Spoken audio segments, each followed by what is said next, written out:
Greetings, you've just heard the Marshall MG15CFX. This is a 1x8 15-watt combo. The CF tells you that it's covered in this fine faux carbon fiber vinyl. I'm not going to lie to you and tell you it's bulletproof, as I've said before, but it looks pretty darn good.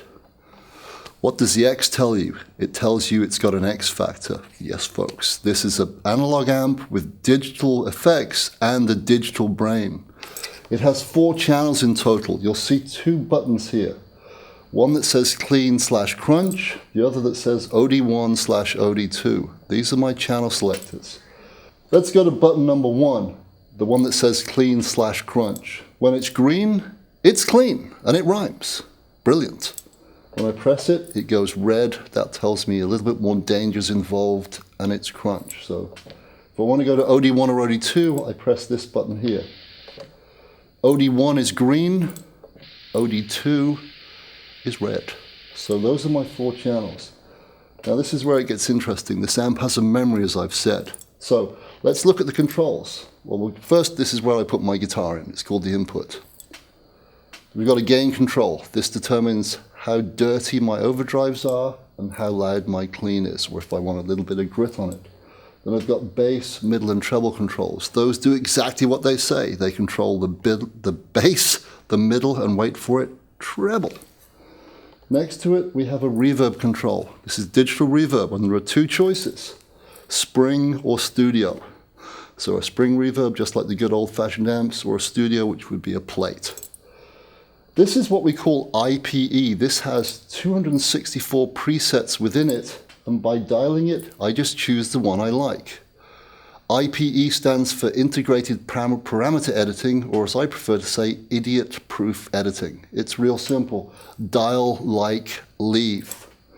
Next to it, we have the volume control. There are 2 volume controls in this amp. One is the channel volume.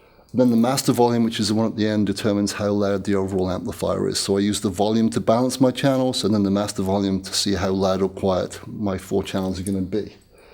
Next, we have the effects knob. Once again, IPE, idiot-proof editing. This has a section for chorus, or you can have flange, or you can have phase, or you can have delay, or you can have an octave. If you turn it all the way clockwise, you've got an octave lower note than the one you're playing. And once again, you just dial it to where you like it, and that's it. It has delay on it, as I've said, and you see this button that's flashing here? This is my tap tempo. I determine how quick or slow my delay is, and the flashing tells me how I've set it. And next to it, we have a store button, and this is where it gets clever. I've preset the amp. If I don't like what I've changed, I can just go to another channel and it will go back to what I originally had.